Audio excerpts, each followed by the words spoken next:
자, 여러분 오늘도 우리가 사도신경 믿음으로 고백한 이 사도신경을 함께 좀 나누려 합니다.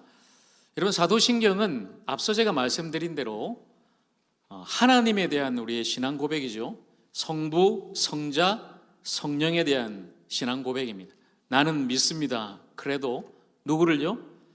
전능하신 아버지 하나님, 창조주 하나님을 믿고, 그리고 우리 구주 예수 그리스도를 믿고, 아직 나오진 않았습니다만은 성령 하나님을 내가 믿습니다. 바로 하나님에 대한 신앙 고백이죠. 그런데 여러분 이 사도신경에 사람 이름이 두 군데 등장합니다. 하나님에 대한 고백인데 사람이 두 사람이 들어가 있어요. 이름이. 자, 이 두 사람이 누굴까요? 사도신경 안에 들어있는 이 두 사람. 지난주에 이미 한 사람은 나왔죠. 자, 우리 예수님에 대해서 우리가 고백하면서 먼저 지난주는 예수님의 탄생, 성령으로 잉태되어 동정녀 마리아에게서 나셨다. 마리아가 나옵니다. 자, 그리고 또 한 사람은요. 그리 보여주세요. 이 두 사람이 사도신경에 등장하는 딱 두 사람인데 마리아와 오늘 등장하는 빌라도죠. 본디오 빌라도. 오늘 우리가 함께 고백할 이 구절 속에 이 사람의 이름이 나오죠. 예수님께서 이 본디오 빌라도에게 고난을 받아 십자가에 못 박혀 죽으셨다. 여러분, 마리아가 예수님을 잉태한 생명의 통로였다면 빌라도는 예수님을 십자가에 못 박아 죽인 그 죽음의 도구였습니다. 마리아가 순종의 상징이라면 사실 받아들일 수 없는 일 아닙니까? 처녀가 아이를 잉태하다뇨. 그러나 주의 여종이오니 주의 말씀대로 이루어지기를 원합니다라고 순종했던 마리아를 통해 예수님은 잉태되었고 또 이 땅에 인간의 몸으로 오셨죠. 반면에 빌라도는 무책임하게 예수님을 십자가형에 내어주고 자신은 책임 회피한 바로 그런 사람, 바로 그 사람의 이름이 이 사도신경에 들어있는 것이죠. 근데 한 가지 궁금해요. 성경에 보면 참 많은 사람이 있고 우리가 아는 너무나 귀한 주님의 사람들도 많이 있는데 예수님 당시만 해도 그렇죠. 예수님의 제자 베드로도 있고 참 복음을 위해 생명을 아낌없이 내놓은 사도 바울도 있는데 그 사람의 이름 베드로 바울은 없는데 왜 이 빌라도의 이름이 사도신경에 들어가 있는 것일까? 왜 우리는 오늘도 주일마다 우리 교회만 그렇습니까? 전 세계에 있는 이 사도신경을 고백하는 모든 교회, 모든 성도들이 이 빌라도의 이름을 우리 입술로 이렇게 이야기하는 것일까? 왜 이 이름이 들어갔을까? 자, 오늘 구절을 우리 다시 한 번 더 보겠습니다. 자, 오늘 우리가 고백하는 내용 우리 함께 한 목소리로 하겠습니다. 본디오 빌라도에게 고난을 받아 십자가에 못 박혀 죽으시고 누가요? 예수님이요. 우리 주님께서 이 본디오 빌라도에게 고난을 받으시고 십자가에 못 박혀 죽으셨다는 고백을 이 시간 우리는 했습니다. 근데 이 본디오 빌라도 사실 저는 매주 한 50년 가까이 계속 이 본디오 빌라도의 이름을 되뇌이다 보니까 궁금해진 거예요. 왜 이 사람의 이름을 굳이 이 사도신경에 넣어서 이 사도신경 신앙 고백할 때마다 이 사람의 이름을 자꾸 우리가 이렇게 이야기를 해야만 하는 것일까? 생각해 보니까 좀 억울하겠다는 생각이 들어요. 억울하겠다. 생각해 보세요, 여러분. 지금도 우리 교회뿐만 아니라 온 세상에 있는 모든 교회에서 이 사도신경을 하면서 본디오 빌라도에게 고난을 받아, 본디오 빌라도에게 예수님이 고난받아, 본디오 빌라도 때문에 예수님이 십자가에서 죽으셨다. 본디오 빌라도 얼마나 여러분 이 저주스러운 이름입니다. 우리가 그 사람의 이름을 높여 찬송하고 박수치면 좋겠지만 오히려 그 사람 때문에 얼마나 이게 저주스러운 이름이에요. 근데 어떤 사람인가? 이 사람은 과연 어떤 사람이고 뭐 했길래 이렇게 저주의 이름이 되었는가? 자, 한번 우리가 좀 살펴봐야 되겠습니다. 실제로 여러분, 우리가 알다시피 이 본디오 빌라도는 서기 26년부터 36년까지, 그러니까 예수님 당시 사람이죠. 로마 황제 티베리우스에게 유대 땅의 총독으로 임명받은 사람이죠. 그 당시에는 이제 이스라엘 유대 땅이 로마의 식민지가 됐으니까 로마가 그 식민지를 다스리기 위해서 식민지를 통치하는 총독을 파견하죠. 그래서 로마에서 파견된 총독이 바로 이 본디오 빌라도의 실제 인물입니다. 자, 그런데 왜 이 사람이 오늘 우리가 이렇게 사도신경으로 고백해야만 하는 예수님을 죽인 사람으로 등장할까? 근데 여러분 생각해 보세요. 예수님을 누가 죽였습니까? 예수님을 죽인 범인은 누굴까요?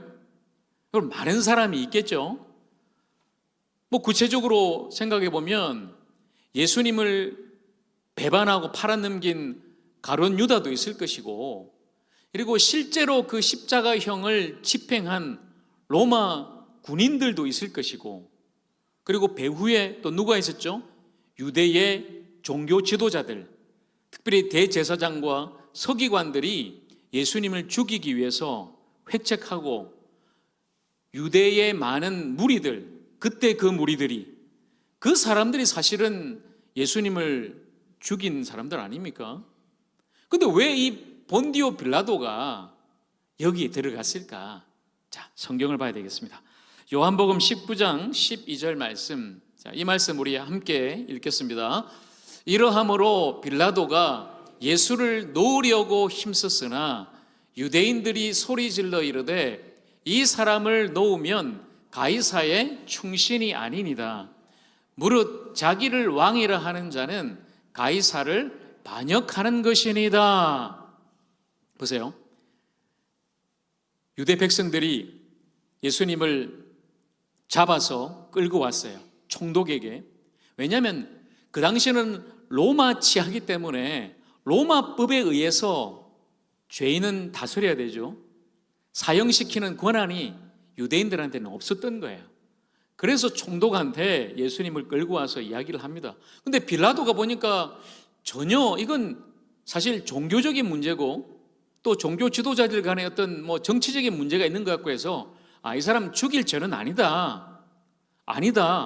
오늘 성경도 예수님을 오히려 놓아주려고 힘썼다는 거예요. 예수님 풀어주려고 힘쓴 사람이 빌라도예요. 근데 왜? 이상하죠? 자, 백성들이 고함칩니다. 백성들이 소리 지르는 거예요. 명절 때 6월절이니까 죄인 풀어주는, 요즘도 지금 뭐 사면 곧 있으면 이제 광복절 할 텐데 그 당시도 사면이 있었어요. 바라바를 풀어줄까? 이 예수를 풀어줄까? 바라바 풀어주시고 저 예수는 십자가에 못 박아 죽이시오. 백성들이 계속 고함치는 거예요. 막 폭동이 일어날 것 같아요. 빌라도는 자기 마음으로는 이 예수란 사람은 죽일 사람 아니야. 그런데 이게 완전히 뭐 밀란이 일어나고 폭동이 일어나니까 슬그머니 그냥 따라가죠. 자, 마태복음에 나옵니다. 27장 24절 말씀 같이 읽겠습니다. 빌라도가 아무 성과도 없이 도리어 밀란이 나려는 것을 보고 물을 가져다가 무리 앞에서 손을 씻으며 이르되 이 사람의 피에 대하여 나는 무죄하니 너희가 당하라. 보세요. 예수님이 죄가 없는 것을 알았단 말이에요. 자기 부인도 꿈 이야기를 하면서 그 사람 그러면 안 됩니다. 그런데 백성들이 그냥 밀란 폭동을 일으키려 하고 이 예수를 못 박지 않으면 당신도 로마 황제 가이사의 충신 아닙니다. 그러니까 그냥 겁이 난 거죠. 그리고 예수님을 십자가에 못 박게 하는 거죠. 그러니까 여러분 보세요. 많은 사람이 이 사건에 연루되어 있지만 결정적으로 예수님을 십자가에 못 박게 내어준 결정권자, 책임자는 누구죠? 누구예요? 바로 빌라도라는 거예요. 빌라도. 그리고 자기는 손을 씻습니다. 나는 죄 없어. 나 이 사람 너희들 죽이든 말든 나는 무죄야 라고 손을 씻지만, 그렇다고 빌라도에게 죄가 없는 것일까요? 아니죠. 여전히 2000년 동안 그 빌라도의 이름은 예수님에게 고난, 바로 십자가형을 언도한 책임자로, 그 저주스러운 이름으로 우리에게 불려지고 있는 것이죠. 비겁하고 책임 회피의 상징이 되어버린 이 빌라도의 이름. 그런데 여러분, 단순히 그것 때문에 사도신경에 그 이름이 들어가 있는 것일까요? 아니요. 여러분, 의미가 있습니다. 왜 본디오 빌라도라는 사람 이름을 정확하게 여기에 넣었는가? 이 십자가 사건이, 예수 그리스도가 고난받아 십자가에 못 박혀 죽으신 이 사건이 역사적인 사실이라는 것을 우리에게 증언하는 거예요. 실제로 그 당시 존재했던 유다 총독을 우리에게 보여주면서, 봐라, 예수님이 이 사람에 의해서 실제로 십자가에서 죽으신 것이다. 바로 그 사실을 우리에게 보여주는 것이죠. 그리고 또 한 가지는요, 본디오 빌라도가 예수님을 죽였지만 사실 빌라도만요? 빌라도가요? 아니요. 누굴까요? 예수님에게 그 고난을, 그리고 예수님을 죽게 한 그 사람은 누구일까요? 바로 여기에 있는 저와 여러분, 우리가 아닙니까? 사실 우리 안에도 그 작은 빌라도가 여전히 있는 거죠. 인간에게 있는 그 죄성을 이 본디오 빌라도라는 사람의 이름을 통해서 오늘 우리에게 고발하는 거죠. 봐라, 본디오 빌라도에게 예수님이 고난받고 십자가에 못 박혀 죽었지만 사실상 너 때문이다. 우리의 죄 때문에 우리가 예수님을 십자가에 못 박은 것이다. 바로 그것을 사도신경은 우리에게 말씀하고 있는 거죠. 자, 이제 예수님의 고난에 대해서, 그 고난의 의미를 한번 깊이 좀 생각해 봐야 되겠습니다. 우리가 함께 고백했던 본디오 빌라도에게 고난을 받아. 그러나 사실 저는 여러분에게 이렇게 말씀드리겠습니다. 본디오 빌라도에게가 아니라 우리에게 고난을 받아. 우리의 죄 때문에 예수님은 고난을 받으셨다. 예수님이 받으신 그 고난, 여러분, 그 예수님의 육체적인 고통과 정신적인 고통과 영적인 고통을 여러분 얼마나 알고 계세요? 십자가에 달리기 그 전날입니다. 그 밤에 예수님이 붙잡혀 갔을 때 채찍을 맞으시죠. 우통을 벗고 맨살에 채찍을 때립니다. 그 당시 로마의 채찍은 가죽끈, 그리고 제일 끝에는 쇠조각이나 뼈조각을 달았어요. 날카로운. 그러면 맨살에 채찍을 쫙 치면은 이게 몸을 휘감죠. 그리고 끝에 그 쇠조각이 박힙니다, 살에. 그리고 그 채찍을 쫙 당기면은 살점이 뜯어져 나가는 거예요. 그 채찍을 맞으신 거예요. 피를 흘리며 그 채찍을 맞으신 거예요. 그 밤에. 얼마나 고통스러웠을까. 그리고 이제 골고다로 향해 가시죠. 십자가를 지고요. 제가 찾아보니까 십자가의 무게가 한 40kg 정도. 여러분 앞에 보시는 이 십자가, 원래 예수님이 지셨던 십자가 조금 다릅니다. 그 골고다 언덕에 십자가의 세로 기둥은 원래 박혀 있어요. 세로 기둥은. 그리고 이 가로, 십자가가 세로와 가로가 크로스죠. 그 가로의 그 나무 형태, 그걸 예수님이 짊어지신 거예요. 무게는 약 40kg. 보통 우리가 쌀가마 20kg짜리, 그죠? 저도 성도님들한테 이제 가끔 쌀을 받으면 20kg도 집에 들고 갈 때 무거워요, 제가. 근데 그 두 개를 짊어지고, 두 개를, 그죠? 약 600m입니다. 빌라도의 관정에서 골고다까지 600m를 그냥 뭐 힘 있는 사람이야 모르겠어요. 그러나 밤새도록 고문당하고 채찍 맞고 피 흘리신 예수님이 그 십자가를 지고 가시는 거예요. 골고다에 도착했습니다. 이제 못을 박습니다. 저 위에 달아 올리려고 두 손과 발에 큰 못을 박아요. 못을 박아요. 와, 그 고통이 어땠을까? 이전에 제가 어렸을 때 놀다가 집에서 이제 막 놀다가 막 압정을 한번 밟은 적이 있어요. 압정이. 어떻게 그냥 압정이 밑에 떨어졌었는데, 와, 그냥 막 죽는 줄 알았어요. 진짜 막 너무 아파가지고 그 압정 발바닥에 그냥 박혔다고 막 제가 막 난리를 치면서 엄마 부르면서 뽑아냈던 기억이 있는데, 여러분, 압정이 아니에요. 대못이에요. 양손과 발에 박았어요. 그 고통만 있습니까? 아니요. 이제는 더 큰 고통이 기다리고 있죠. 질식. 십자가에 왜 못 박아 주겠냐, 로마가. 그냥 여러분, 그 당시도 사형하는 방법이 여러 개 있습니다. 사도 바울은요, 예수님처럼 십자가형 아니죠. 베드로는 예수님처럼 십자가형이었지만 바울은 참수형은 목을 베 죽이는 거예요. 차라리 목을 베 죽이면은 그냥 고통 없이 빨리 죽어요. 그런데 십자가는요, 천천히 가장 악랄하게 가장 극도의 고통을 느끼고 죽어라 이거예요. 왜요? 우리 로마에 반역했으니 로마 시민한테는 절대 이 십자가형 안 합니다. 반역자라 본 거죠. 자기를 하나님의 아들 신이라 왕이라 했으니 너는 로마의 반역자다. 그래서 사람들한테 보여주는 거예요. 천천히 질식시키면 매달아 놓고 사람이 축 늘어지니까 손은 찢어지는데 숨을 쉬려면은 몸을 위로 쳐들어야 돼요. 그러니 손과 발은 못 박힌 곳은 더 찢어지고 숨을 쉴 수 없으니까 막 거기서 계속해서 그냥 숨을 몰아쉬며 천천히 죽어가는 거죠. 마치 여러분 물고기를 잡아가지고 무태다가 팍 던집니다. 그 물고기가 어떻게 돼요? 팔딱팔딱거리죠. 숨을 쉬려고 막 아가미를 막 움직이면서 그 모습이 십자가에 달려 죽어가는 사람의 모습이 마치 그런 모습이에요. 처절하게 비참하게 그냥 울부짖으면서 그렇게 죽어가는 거예요. 예수님이 그렇게 십자가의 고통을 당하신 거죠. 여러분 육체의 고통만요? 아니요. 아마 예수님이 당하신 정신적인 고통은 더 했을 거예요. 누구한테 배반당했어요? 제자였습니다.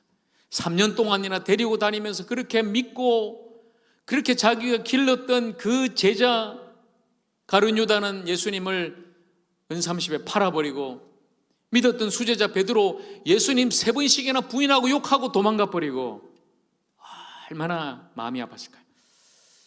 그 마음을 저도 조금은 느껴봤는데요.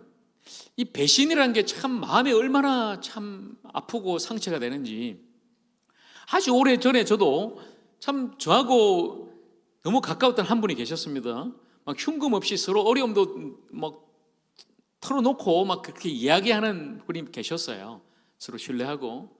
그래서 참 목사님 하고 얼마나 참 좋아했는지. 근데 그 분이 계셨는데 와, 하루는 이야기를 들어보니까 그분 제가 그렇게 믿고 또 이야기했던 그분이 뒤에서는 그것도 제가 전혀 한 말도 아닌데 그냥 나쁜 말로 비난하고 막 그냥 공격했다는 걸 제가 들으니까 이게 더 아픈 거예요. 더 아픈 거예요, 이게. 그러니까 예수님이 바로 그런 정신적인 고통을 당한 거죠. 가장 믿었던 제자한테 배반당한 거 아닙니까? 그리고 여러분 그 수치감은 말할 수 없어요. 아까 제가 말씀드렸죠. 십자가는 특별히 로마가 가장 비참하고 아프게 죽이려고 만든 사형 틀이었다. 발가벗겨놓고 매달아놔요. 사람들을 다 보는다 이거죠. 생각해 보세요. 여기 지금 뭐 남녀노소 다 있는데 그냥 발가벗겨서 매달아 놓는 거예요. 그보다 더한 거 있지만 사실 지금 말씀은 못 드리겠습니다.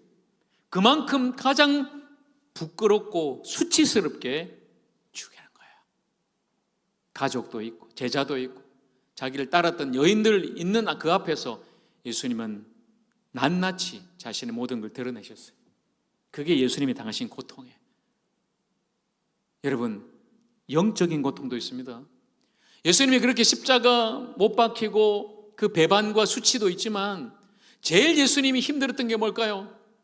마태복음 27장에 나오는 엘리 엘리 라마 사박다니, 하나님 하나님 어찌하여 나를 버리셨습니까? 아버지 하나님께 버림받은 거예요.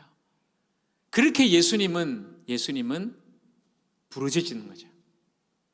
하나님도 아시고 얼굴을 돌리신 거예요. 왜냐하면 예수님이 그 십자가를 지셔야만 했기 때문에 얼마나 고통스러웠을까. 그러나 이번 성경은 우리에게 말씀하고 있습니다. 예수님 이렇게 당하신 그 고난이, 그 고통이 누구 때문이다? 누구 때문이라고요? 바로 우리 때문이다. 이사야서 53장은 우리에게 이렇게 말씀합니다. 예수님이 탄생하시고 십자가 지기 700년 전에 이미 이사야 선지자는 이렇게 우리에게 예언합니다. 자, 4절에서 6절까지 계속 읽겠습니다. 같이 시작. 그는 실로 우리의 질고를 지고 우리의 슬픔을 당하였거늘 우리는 생각하기를 그는 징벌을 받아 하나님께 맞으며 고난을 당한다 하였노라. 그가 찔림은 우리의 허물 때문이요 그가 상함은 우리의 죄악 때문이라. 그가 징계를 받음으로 우리는 평화를 누리고 그가 채찍에 맞음으로 우리는 나음을 받았도다. 우리는 다 양 같아서 그릇 행하여 각기 제 길로 갔거늘 여호와께서는 우리 모두의 죄악을 그에게 담당시키셨도다. 아멘. 여러분, 우리의 허물과 우리의 죄악 때문에 예수님이 맞고 못 박히고 죽으셨다고 말씀하고 있습니다. 바로 우리의 죄 때문에. 그래서 예수님은 모든 인류의 그 죄를 친히 자신의 몸으로 끌어안고 고난을 당하신 거예요. 그것이 바로 예수님이 당하신 고난입니다. 여러분, 그 고난을 여러분은 어떻게 받아들이고 계십니까? 그냥 고난주간, 사순절 딱 한 주간만 예수님 얼마나 아팠을까, 얼마나 예수님 힘들었을까, 그렇게 우리 생각하고 그냥 찬송 부르고 혹시 지나가고 있지 않습니까? 예수 그리스도의 그 십자가의 고난이 여전히 여러분의 심장에, 여러분의 혈관 속에 지금 흐르고 계시냐 말이에요. 그 고난이 타자 제3자 예수님의 고난으로 그냥 생각하고 바라보고 있지는 않은가. 오늘 다시 우리를 돌아봐야 되겠습니다. 그리고 이제 예수님의 십자가 죽음의 의미도 우리가 한번 생각해 보겠습니다. 여러분, 왜 십자가인가? 하나님이 우리를 구원하시기 위해 뭐 다른 방법을 써도 됐을 텐데 왜 굳이 아들을 이 땅에 보내시고 그 아들을 십자가에 못 박아야만 했을까? 왜 십자가인가? 이유가 있습니다. 갈라디아서 3장 13절은 우리에게 이렇게 말씀합니다. 우리 같이 읽겠습니다. 시작. 그리스도께서 우리를 위하여 저주를 받은 바 되사 율법의 저주에서 우리를 속량하셨으니 기록된 바 나무에 달린 자마다 저주 아래에 있는 자라 하였음이라. 아멘. 사도 바울은 이 말씀 속에 신명기 말씀을 인용해요. 나무에 달린 자는 저주받은 사람이다. 그러니까 옛날 이스라엘 사람들은 나무에다가 사람을 매달아 놓으면 저주받은 자라 했어요. 저주받은 자. 그런데 여러분, 예수님께서 저 나무 십자가에 달렸으니 당연히 유대인들이 볼 때는 저주받은 사람이죠. 저 사람은 하나님께 저주받아서 지금 저 나무에 달렸다. 그런데 바울은 우리에게 이렇게 말씀해요. 예수님이 그 저주의 십자가를 치신 것은 자신이 저주받은 게 아니라 저주받은 저와 여러분 때문이라고, 우리의 저주를 대신 받으신 것이라고, 우리를 그 율법의 저주에서 속량 해방시키려고 예수님은 그 십자가를 치셨다고. 여러분, 이제 더 이상 우리는 저주 없습니다. 율법의 저주가 뭔가요? 율법, 이것 해라, 이것 하지 마라. 그러나 그 율법을 하나라도 어길 시 하나님의 심판이 임하는 거예요. 당연히 우리에게 심판이, 진노가 임하죠. 이게 율법의 저주예요. 그러나 율법을 완성하신, 죄 없으신 그분이 우리를 대신해서 그 저주의 십자가에 달려 죽으심으로 말미암아 이제 더 이상 우리는 그 저주를 받을 필요 없는 거예요. 여러분, 그러니 보세요. 십자가는 우리를 저주에서 해방한 사건이다. 더 이상 우리는 저주받은 존재가 아니라 그 저주를 대신 받으신 예수님 때문에 생명받은 존재다. 여러분 믿으십니까? 그것이 바로 십자가예요. 그러니 보세요. 이젠 더 이상 율법을 지킨다, 뭘 해라, 뭘 안 한다, 우리의 행위, 내가 무엇을 해서가 아니라 예수님께서 십자가에서 하신 바로 그 일, 예수께서 다 이루어 놓으신 십자가에서 우리를 위해 하신 그 사건을 믿음으로 말미암아 우리 모두가 저주에서 해방되고 영생 얻고 구원받는 줄로 믿습니다. 바로 그것이 십자가입니다. 그리고 십자가는 두 가지 의미가 있어요. 이 일은 사실 제가 이전에도 로마서 강의할 때, 복음 시리즈 할 때 여러 번 말씀드렸지만 오늘 너무 중요하기 때문에 또다시 여러분에게 말씀드립니다. 십자가는 무엇인가? 우리에게 두 가지죠. 자, 대속과 구속이에요. 비슷한 말이죠. 그러나 여러분 한자를 보십시오. 대속은요, 대신할 대자입니다. 속자는 속할 속자. 대신 값을 치른다는 말이에요. 내가 죄를 지어서 내가 그 죄의 형벌, 대가를 받아야 되는데, 벌 받아야 되는데 누군가 대신 그 죄의 형벌을 받는다, 죄값을 치러주셨다. 이게 바로 대속이에요. 이 사건은 법정에서 일어납니다. 한 나라의 왕이 법을 하나 만들었어요. 그 나라 보니까 젊은이들이 너무 그냥 술 때문에 막 사고가 많이 일어나서 앞으로 음주하는 사람은 사람들 앞에서 발가벗기고 때린다. 태형을 이제 법을 만드는. 그래서 한 젊은이가 붙잡혀 왔어요. 법정에서 이제 판사가 이제 선고를 하려고 합니다. 딱 보니까 누구예요? 자기 딸인 거예요, 딸. 아들이 아니라 딸이라고 한 건 제 스스로에게 좀 더 적용하려고. 제 딸이 있으니까 그죠. 어떡해. 이 딸이 그냥 잘못해서, 근데 법은 법이니까 발가벗겨서 이제 때려야 되는데 아버지가 어떻게 해요? 이거 아버지가 어떻게 해요? 아버지가, 그 판사가 법복을 벗습니다. 자신이 옷을 벗어요. 그리고 자신이 딸 대신에 맞습니다. 맞아요. 그게 대속이에요. 죄는 딸이 졌어요. 그러나 죄인은 용서받았어요. 법은 집행됐습니다. 그리고 사랑은 그 자리에서 완성된 거예요. 이게 바로 예수 그리스도의 십자가 대속이에요. 예수님이 저와 여러분 죄 대신 바로 십자가에서 다 그 모든 형벌, 진노 받으시고 죽으심으로 우리를 용서한 사건이 바로 십자가다. 여러분, 그러면 구속은 뭔가요? 자, 한자 다시 보여주세요. 요즘 여러분 하도 특검 때문에 구속된 사람 많습니다만은 그 구속이 아닙니다. 그 구속은요, 붙잡을 구, 묶을 속이에요. 붙잡아서 묶어 놓는다. 이게 구속영장, 구속이란 말이에요. 저와 여러분이 죄 때문에 구속됐어요. 죄 종이에요. 죄 노예예요. 그런데 십자가 구속은요, 달라요. 구할 구자, 속할 속자예요. 어디에서요? 시장입니다. 무슨 시장요? 노예 시장요. 저와 여러분이 죄 때문에 붙잡혀서 묶여있단 말이에요. 이건 절대 안 풀려요. 죽을 때까지 묶여있다가 죄 때문에 그냥 사망이에요, 사망.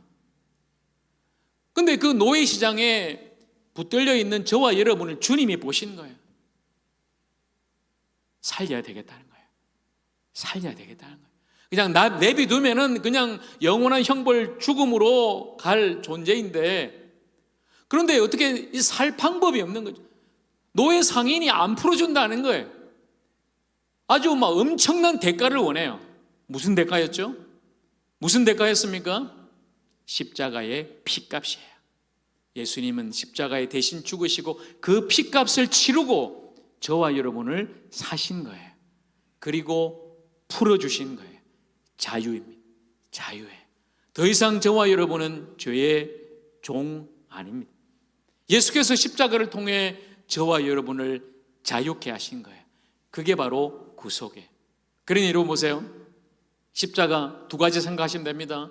대속은요, 대신을 생각하세요. 대신, 예수님이 대신 받으셨다.